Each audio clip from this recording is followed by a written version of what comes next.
yesterday was day one of testimonies for Diddy's trial in Manhattan. His children, they did arrive at the courtroom, all of them, including his young daughters. And so I was mind blown when I saw them walking into that courtroom. I said, why would you as a father put your children through this, especially your young daughters, right? Why would you put them in this position where they're hearing about like these disgusting, vile things that you do to women and that you enjoy seeing women suffer, right? Like that was insane. They were far too young to be witnessing the things that he had them witness, right? So they showed up, Miss Hilton showed up, and his mother showed up as well. And so just so you guys know, of course, right off the bat, they started talking about like the graphic actual ABUSC that was going on. And at this point, the twins did actually wind up walking out of the courtroom. It was far too much for them. Listen, y'all, they are teenagers. They have no business being there for this, right? So there were some allegations from an escort who served as a witness. His name is Daniel Phillip, and he testified that he was paid $6,000 per session to engage in actual acts with Cassie while Diddy watched. And he said that he witnessed Diddy physically assault Cassie more than once, including dragging her by her hair, throwing a liquor bottle at her head for very minor reasons, right? So for example, he says that Diddy had grabbed Cassie by the hair and dragged her into a room when she did not respond to him quickly enough. So basically he wanted her to come see something, but she was on her computer. She said, okay, 1 second, I'm just finishing something up on my computer. And then at that point he had dragged her by her hair and said, you know, when I say you do something, basically like right here, right now. Very disturbing stuff, right? And this is not surprising though, because we did see the way that he acted. In fact, we saw him drag her by her hair in this video. We saw him stomp her out in this video. We saw him throw a vase at her head in this video. So it's very easy to believe that these are things that he was doing, you know, in other instances as well. This is somebody that he isn't new to this. He's true to this, right? And this being a history of extreme violence. Okay, very disgusting, evil individual, demon Diddy indeed. And so this escort said that he actually stopped taking these bookings when he realized that Cassie was in real danger with P. Diddy. He said, no, there's no way I could continue to participate in that. And so, you know, I think that is, you know, a great thing on his part. However, I do wish that he reached out to somebody, right? I wish that he was able to go to law enforcement, but I imagine that the reason why he didn't do that was probably because of an NDA or something like that, right? I get the impression that anybody who got involved with these people had to sign some sort of an NDA, and perhaps he didn't know that, you know, when crimes are being committed and you're signed under an NDA, the NDA becomes invalid. He potentially did not know that he could go to law enforcement about this information, right?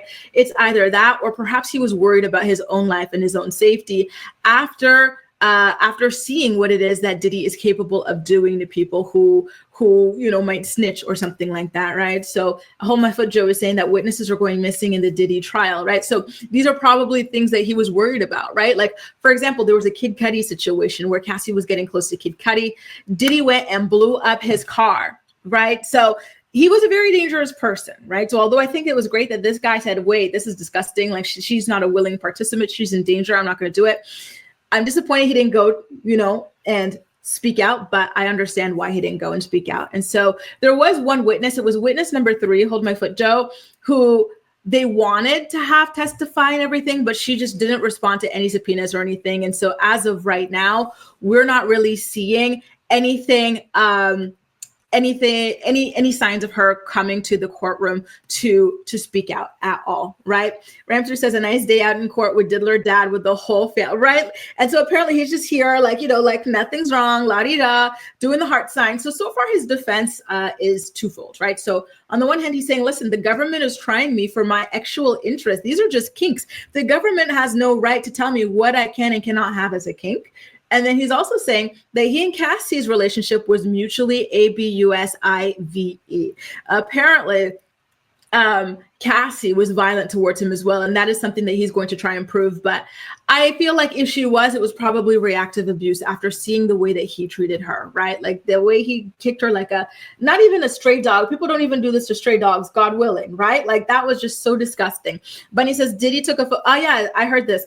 Photo of his driver's license. Diddy's people could show up at his door at any time. And that was something that he did testify to. He said that he took Diddy taking a photo of his driver's license as a sort of threat. So he very much was scared, right? Very, very, very scared, which is something that I can absolutely understand. East Austin says, Lauren LaRosa says she sat behind the Combs boys. She noticed they looked relieved when the exotic dancer said Cassie requested the urination from him directly. The she kinky argument at play. And you know what, we're going to get into that as well. But I hated that because I don't know, right? Like, it's just so hard to know what she was okay with and what she wasn't.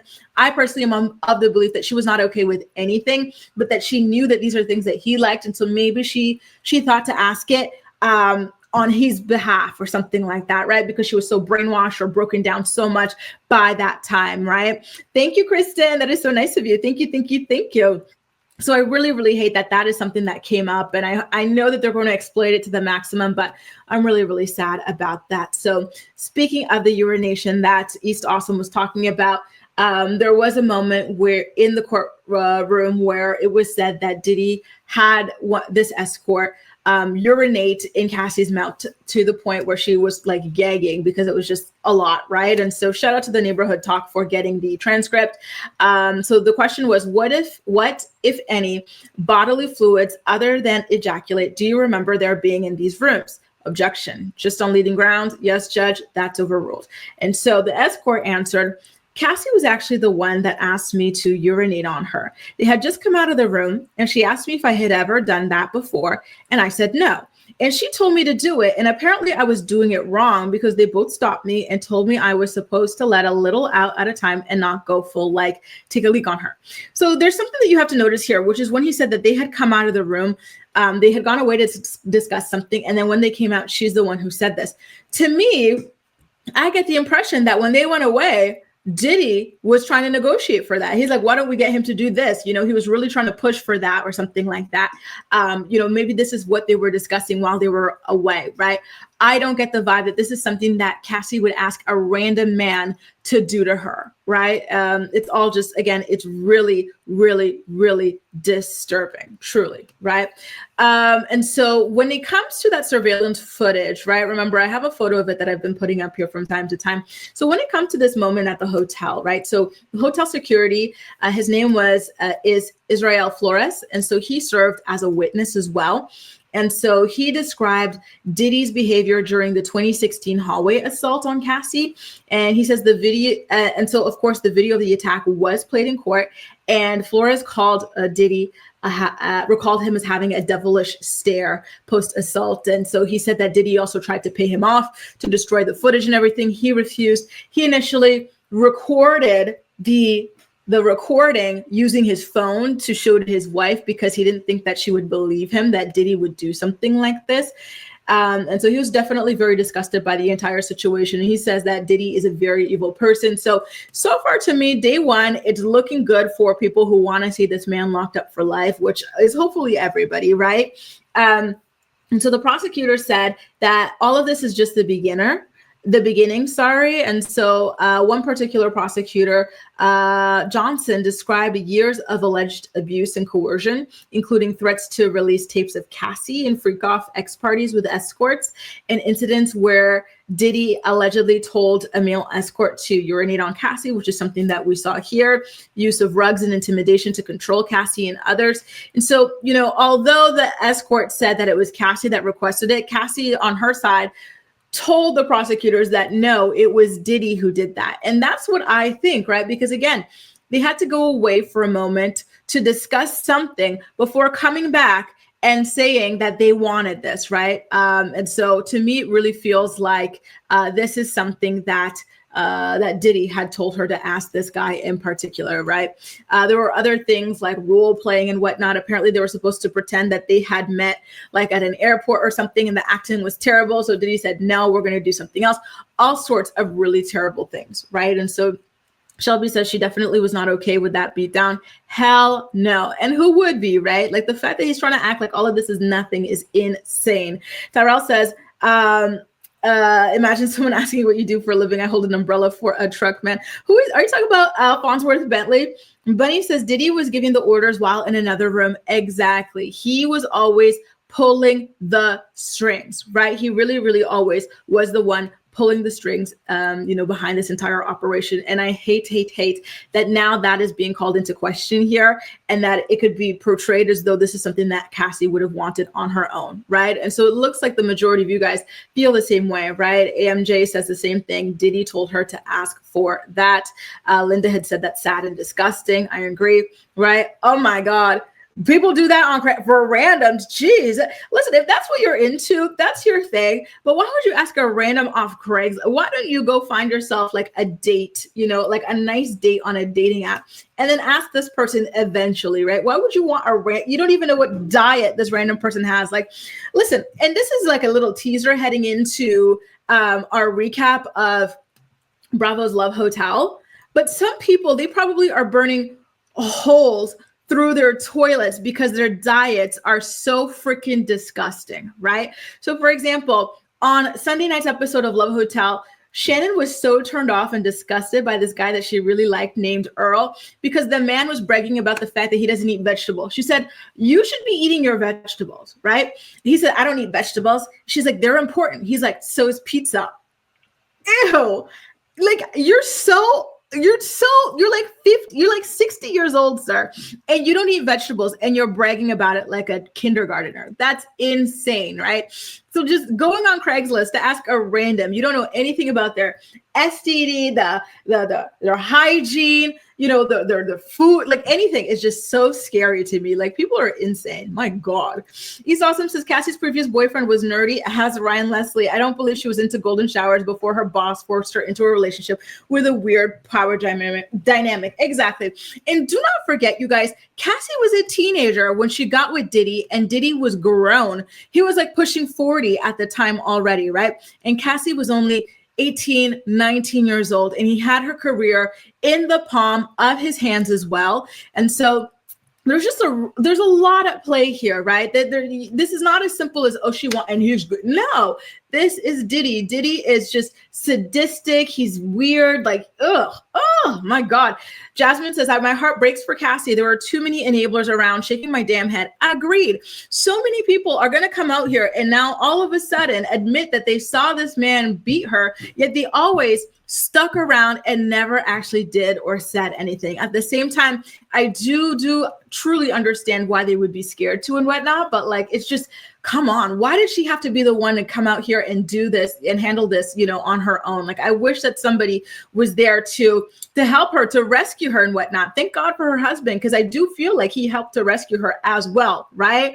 And yes, I wish I could, so far I'm really liking like the lineup of the prosecution, and I think they're going to do a fantastic job, but it's a very, very nerve-wracking case nonetheless, because one wrong move can get this thing thrown out or anything, right? And that's the last thing that we want.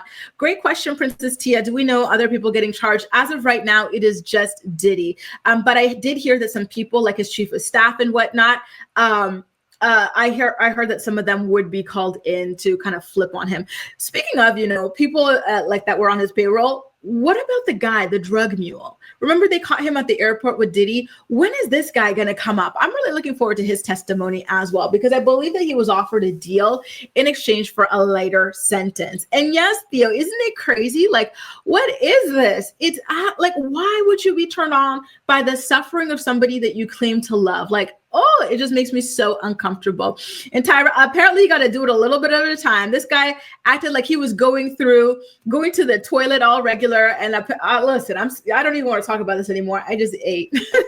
And yes, imagine, right? Like, you never know with people. Like, this is so, guys, like, whatever you're into, at least make sure the person that, especially if it's a bodily fluid thing, make sure it was a healthy person who lives a healthy lifestyle. Oh my God. Yes. And it is so true. Like everybody in California eats, like they're all about their health and stuff. Like, come on now. Like you thought that was going to turn her on at your big age. Like that is so weird. Is it really, Theo? That's crazy. Oh my God. Oh, Lord, this Diddy story is not for the faint of heart at all, y'all. And we're only at the tip of the iceberg, right? And so, again, Cassie and other women as well were reportedly forced to consume different drugs and whatnot, like MDMA, which makes you kind of like loose and, horny and whatnot. And so it's really, really sad that they have to be coerced that way, allegedly. Right. And so more alleged victims have come forward, including someone named Jane Doe, of course. And so this Jane met Diddy in 2020 and was allegedly forced into unprotected sex with escorts, just like Cassie, taking drugs against her will, just like Cassie said as well, including ecstasy, continuing encounters even after vomiting. So apparently, I think the drugs, the alcohol, the vigorous activity, the sweat, the odors and everything caused her to throw up. So she stepped aside to throw up. And apparently this man, he came out, he said, okay, that's enough. That's enough throwing out. Get back in there and continue. Like he is sick. This man is so freaking sick. He's so weird. It's like he was running his own corn studio. I do not get it. I feel like someone like him should have just gone ahead and bought like Pornhub and then just sat in on different like things being filmed, right? Because there's already a million one different, like, strange categories on these things. And so that way you're not breaking any laws. You're just running your business. And these people are already, involved in this sort of thing. They're professional actors. But of course, he is so narcissistic. He is so evil that he wanted for somebody to actually genuinely suffer. He wanted for somebody to be in pain for his pleasure. And so that would not have been good enough for him. He had to go down this route, right? And it is just so disturbing. I cannot stand this man at all. And I really, truly hope that they throw the book at him. Like he says, the adults around Cassie failed her. How do you let a teenager get with a grown man is beyond me. Listen, isn't it crazy? But so many families, right, will happily go along with this if money is involved. Right? Look at Ashley Darby from the Real Housewives of Potomac. She got with that creepy ass old man and her family was okay with it because guess what? Her mama was living under a bridge and she knew that Ashley getting with this old, creepy, perverted man would help get her out of that bridge. And look what happened. Ashley marries the man. All of a sudden, here comes a U-Haul, get your tent, and we're putting you in a little house, right? And it's just so sad. Again, like Tyrell says, money talks. Winnie the Cat says, was Jay-Z charged or just named? He was never named in this criminal case. In fact, it was just this random Jane Doe who used the ambulance chasing lawyer to implicate Jay-Z, but then she admitted that that was all a lie. And so his name has been cleared as of right now. But unfortunately, like that still kind of like lingers on in the internet and whatnot, which is why Jay-Z is suing her, right? Tyrell says, how many parents exactly signed over the kids to Diddy? No amount of money. I would insist I go with my child. Quest, come on now. Cassie is innocent. You saw what happened in that video. Like, that is crazy to even try to victim blame. Bunny says, Diddy didn't love Cassie. He loved controlling a beautiful woman like a rag doll. Exactly. Just such a sick, vile, evil person. My God, right? Do you think so, Lakba? I have such a hard time because, again, the power dynamics in this relationship, like he kept on using her career as a ransom, right? And then he kept having her do these terrible, disgusting, like, things. And then he would film it in order to blackmail her and force her to do other things, right? So I don't believe that she wanted to consume drugs and sleep with escorts. I don't believe that she wanted this random man. Listen, maybe she liked Diddy doing that with her, right? Because that was her boyfriend. Right? Maybe, but I just cannot bring myself to believe that this is something that she wanted a random guy from like, the internet or whatever. What is it? Backpage or something like that to do to her. Like that is crazy, right?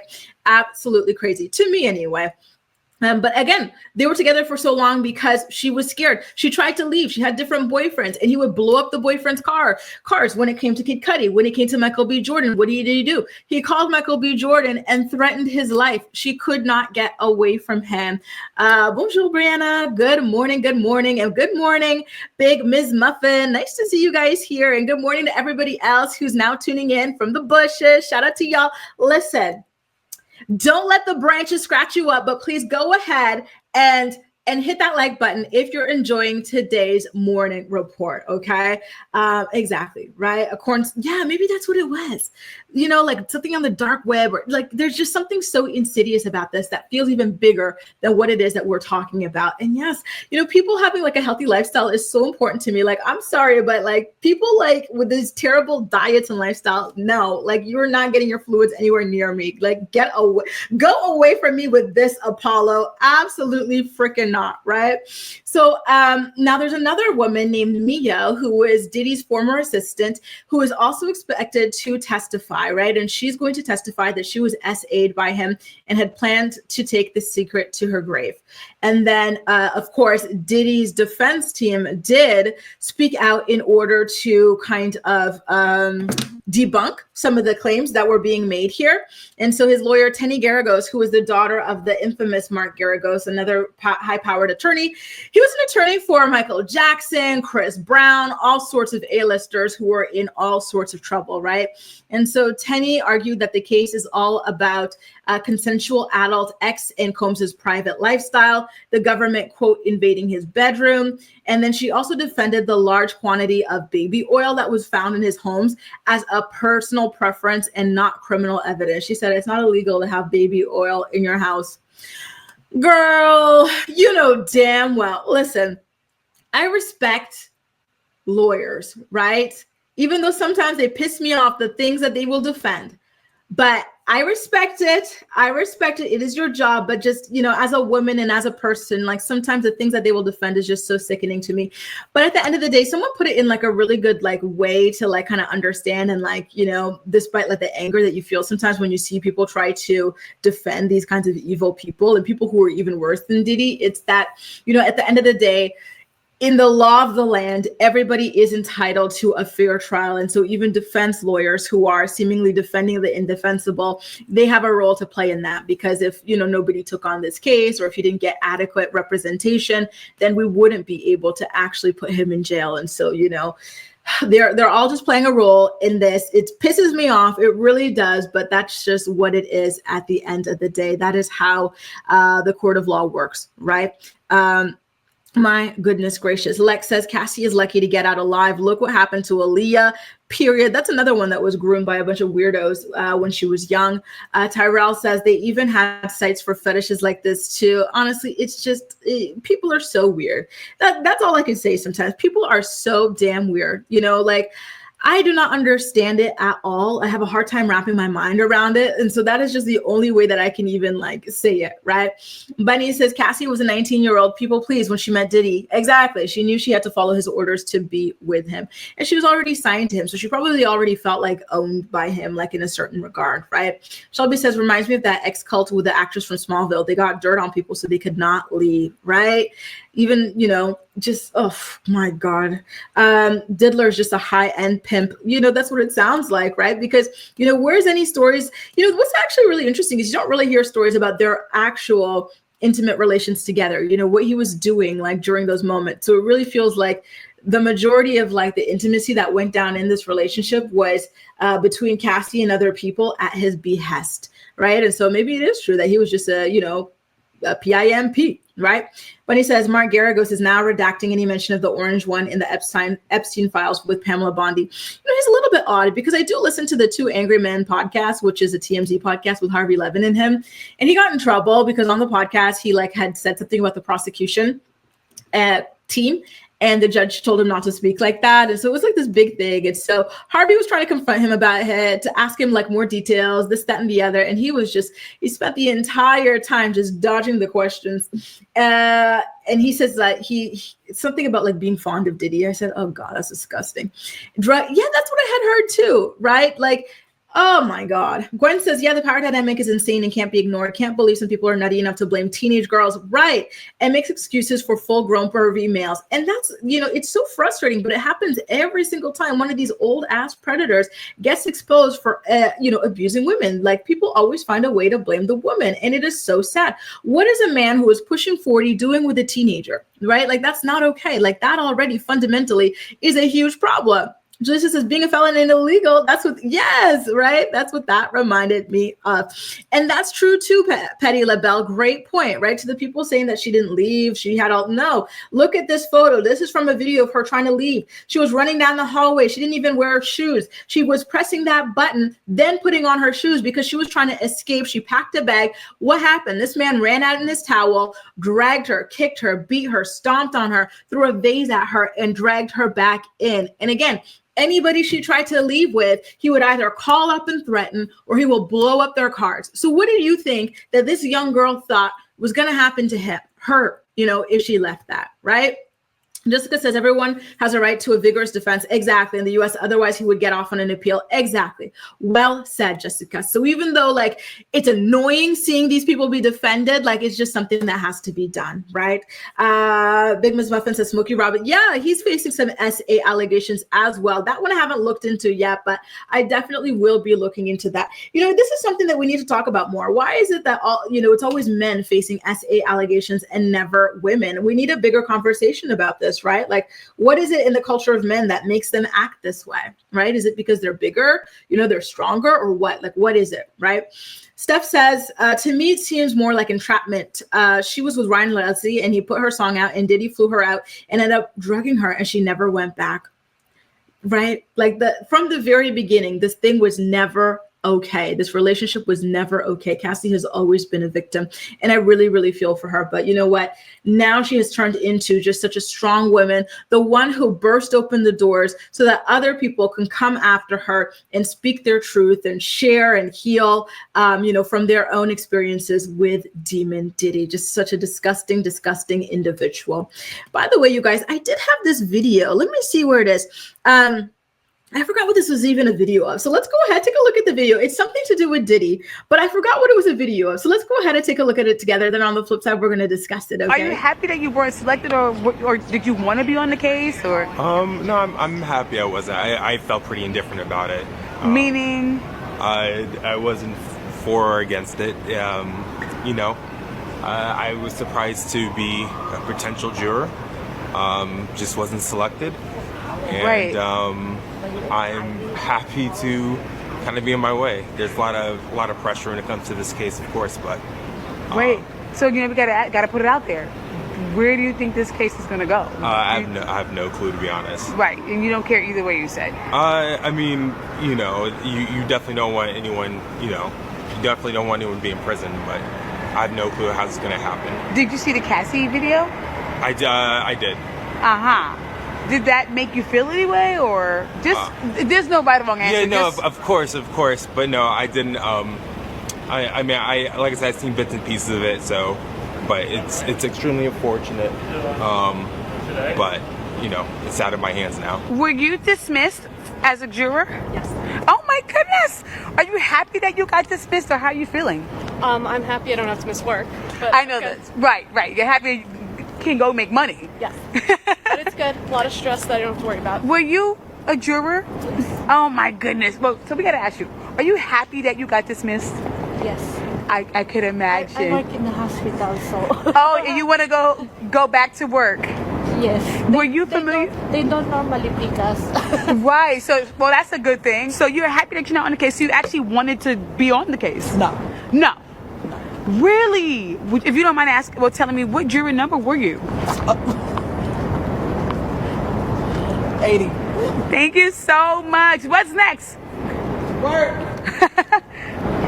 Enjoy my summer. Enjoy.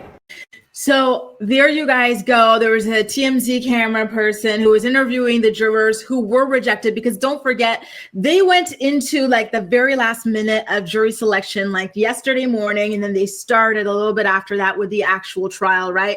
And what Lex says is so apt here, right? Because the first juror or ex-juror that they had interviewed was this man who said that he was vaguely familiar with it all, right? And he said that he's indifferent to it, even though he watched the video of the way that Diddy viciously beat Cassie. And then on top of that, he said, you never want to see anyone go to jail. Excuse me? I think that anybody who is capable of doing this to a person, drugging a person, forcing a person to sleep with people against their will and whatnot, should go to jail. I'm happy to see a lot of people go to jail, people who deserve it, right? There are murderers, there are all sorts of people, rapists, all sorts of people who should be in jail. So the idea that you never want to see anyone go to jail, who is you? Who is we? What are you talking about? And how can you be indifferent about such a shocking, such a disturbing case, right?